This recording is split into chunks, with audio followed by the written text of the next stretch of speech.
Hello बच्चों। तो आज हम आईआईटी जेईई की तैयारी करने वाले बच्चों को तीन कैटेगरी में डिवाइड करेंगे। पहली वो कैटेगरी होती है जो बच्चा 10 से 11th में जाता है और 11th में जाने के बाद वो आईआईटी जेईई की तैयारी करता है। दूसरी कैटेगरी वो होती है जो बच्चा ड्रॉपर होता है, जिसने 12th पास कर रखी होती है और वो जेईई की तैयारी करता है। और तीसरी जो डेंजर कैटेगरी होती है वो होती है 12th के साथ बच्चे का आईआईटी जेईई की तैयारी करना।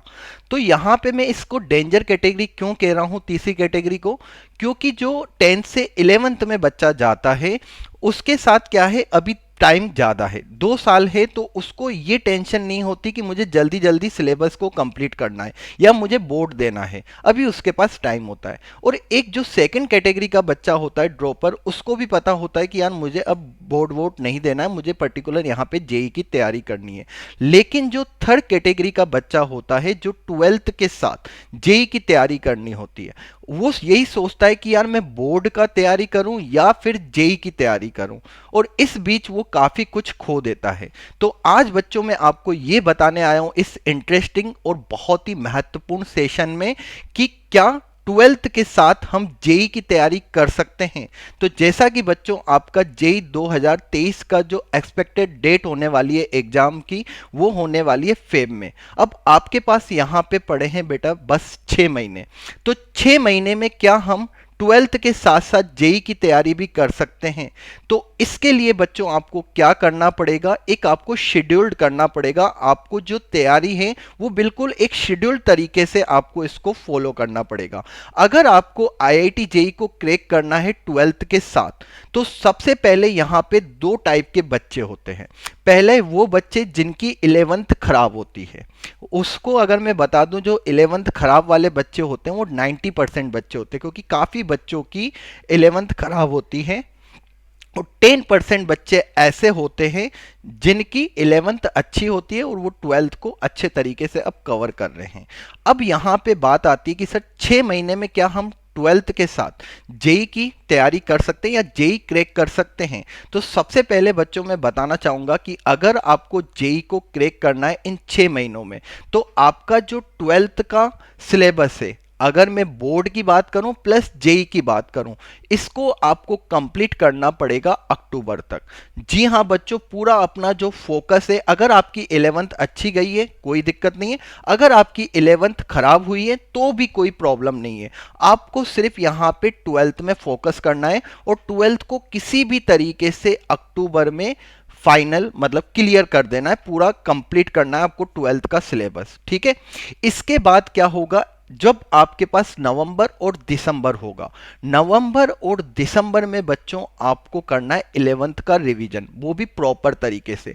ध्यान रखना ये बहुत ही बच्चों हार्ड टास्क है, क्योंकि आप सोच रहे होंगे अक्टूबर तक हमें 12th कंप्लीट करनी है, तो बेटा ये कोई मामूली चीज़ नहीं है, बहुत ही हार्ड टास्क है। तो इसको आप किसी भी तरीके से आपको अपने आवर्स में या पढ़ाई के जो घंटे हैं उनको बढ़ाने पड़ेंगे और अक्टूबर तक आपको 12th कंप्लीट करना है।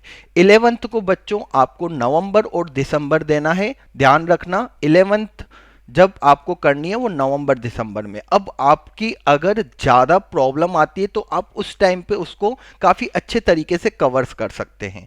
इसके बाद आता है जैन। जैन में बच्चों आपको क्या करना है, आपको मॉक टेस्ट देने होते हैं फुल सिलेबस के।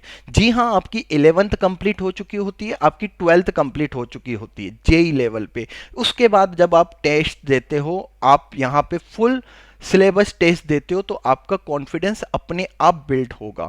तो ये शेड्यूल्ड बच्चों अगर आप फॉलो करते हो तो डेफिनेटली आप 12th के बोर्ड में तो अच्छे परसेंट लाओगे ही सही, साथ ही साथ बेटा आप जेई भी 12th के साथ क्रैक करोगे। अब यहाँ पे कुछ बातें ध्यान देने की होती है कि कुछ बच्चों की 11th काफ़ी अच्छी होती है।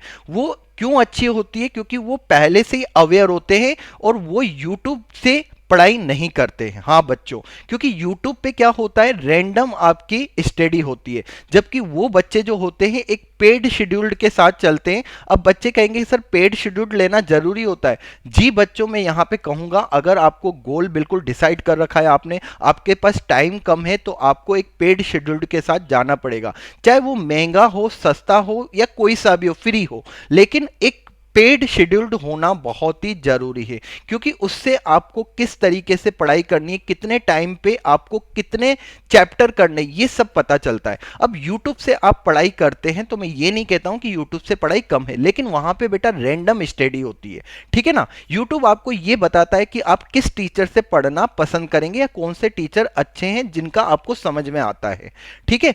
तो यहां पे बच्चों आपको YouTube पर कभी कभी क्या हो जाता है कि आप काफी ज्यादा टाइम दे देते हैं किसी चैप्टर को, जबकि इतना टाइम आपके पास है ही नहीं। जबकि एक जो पेड शेड्यूल्ड होता है उसमें टाइम लिमिटेड होता है कि हाँ इस चैप्टर को हमें इतना टाइम देना है, और हमारे पास उसके बाद कुछ होमवर्क करने के लिए भी क्वेश्चंस होते हैं और कुछ वहां पे टेस्ट वगैरह भी हमें मिलते हैं, ठीक है। और लेक्चर्स हमारे पास एक प्रॉपर वे में होते हैं, जैसे कि डाउटनेट पे आपने देखा होगा जितने भी बच्चे यहाँ पे पेड शेड्यूल के साथ जुड़े हुए हैं वो काफ़ी अच्छे तरीके से अपनी पढ़ाई कर रहे हैं। इसके बाद आते हैं कि सर क्या हम जेई मेंस को साथ में पढ़ें या फिर जेई एडवांस भी पढ़ें। तो यहाँ पे दो टाइप के बच्चे होते हैं।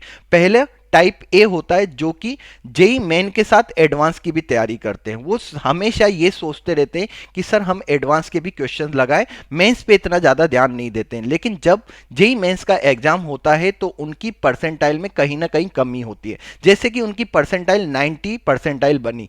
अब बच्चा कहीं ना कहीं सोच में पड़ेगा कि यार मेरी तो 1 लाख के ऊपर रैंक है, अब मैं क्या एडवांस देने के लायक हूँ। एडवांस के लिए वो सेलेक्ट हो चुका है, लेकिन अगर उसका एडवांस में नहीं हुआ तो उसको एनआईटी भी नहीं मिल सकती।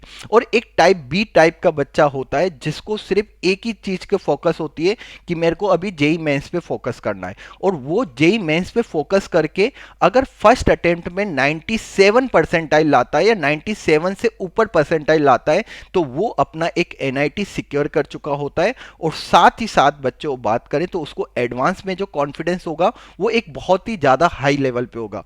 तो मेरा बच्चों यहाँ पे मानना यही है कि सबसे पहले आपको क्या करना है, अपना मेंस पे फोकस रखना है। और आप अगर फर्स्ट अटेम्प्ट पे, जी हाँ जेई मेंस के फर्स्ट अटेम्प्ट पे ही आप अपने परसेंटाइल को अच्छा कवर कर लेते हैं या आप एक एनआईटी की सीट सिक्योर कर लेते हैं तो आपके पास एडवांस के लिए काफ़ी टाइम हो जाता है, ठीक है ना। उसके बाद सेकंड अटेम्प्ट में आपको जेई मेंस की तैयारी नहीं करनी, आपको सिर्फ और सिर्फ क्या करना है, एडवांस के लिए आपको प्रिपेयर रहना है, और उसके लिए आपको पास सफिशिएंट आपके पास टाइम रहेगा।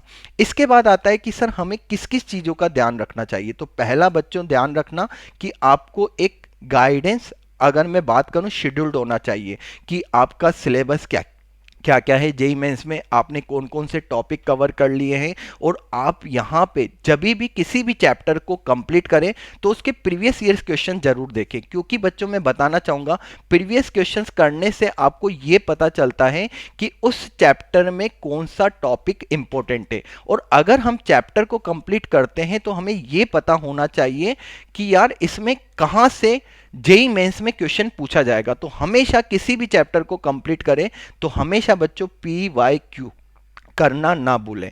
इसके बाद आता है कि यार हमें रैंडम स्टडी नहीं करनी, जैसे यूट्यूब पे जाके किसी लेक्चर्स को देख लिया, कभी किसी लेक्चर को देख लिया, तो बेटा उससे कभी भी रिजल्ट तो जनरेट नहीं होता। हमेशा ध्यान रखना रिजल्ट जनरेट क्या कब होता है, जब आपकी जो स्टडी होती है वो बिल्कुल शेड्यूल्ड वाइज होती है, ना कि रैंडम होती है। इसके बाद बच्चों मैं आपको यही कहना चाहूंगा कि आप कभी भी कोई पेड शेड्यूल आप ज्वाइन कर सकते हैं, ये आपके लिए अच्छा होगा, ठीक है ना। उससे आपको एक टाइम की भी पता चलता है कि इस चैप्टर में मुझे इतना ही टाइम देना है, इससे ज़्यादा नहीं देना है।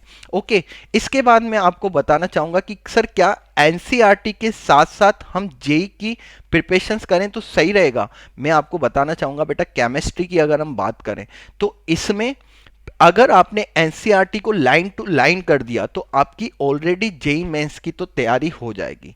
तो क्यों ना हम एनसीईआरटी के साथ अच्छे से पढ़ के हम जेई की तैयारी करें, बिल्कुल हो सकती है, लेकिन इसके लिए बेटा आप के कंसेप्ट क्लियर होने चाहिए। और साथ ही साथ बताना चाहूंगा कि कभी भी किसी भी चैप्टर को आप कंप्लीट करें तो उसके PYQ लगाना मत भूलना। और आप बच्चे कहेंगे कि सर 12th के साथ हमारा 100% कोर्स कंप्लीट नहीं होता।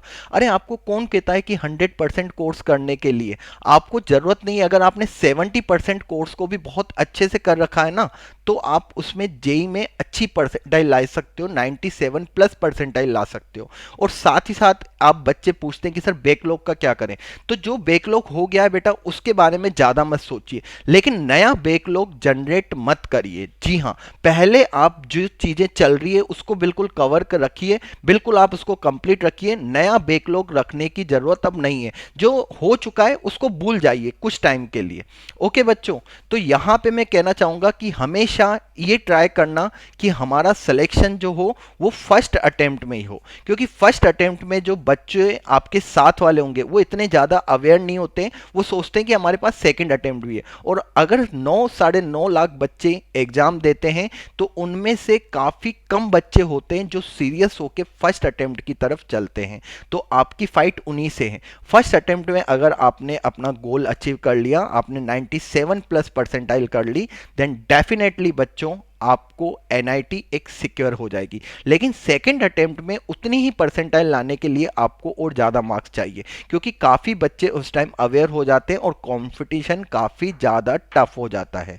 ठीक है, तो ध्यान रखना बेटा। और एक बात का और यहाँ पे ध्यान रखना है, जो बच्चे 12th के साथ जेई की तैयारी कर रहे हैं वो किसी भी चैप्टर्स को कितना टाइम देना है उस बात का ध्यान रखना। अगर कोई बड़ा चैप्टर है तो उसको बेटा 2 वीक से ज़्यादा मत देना।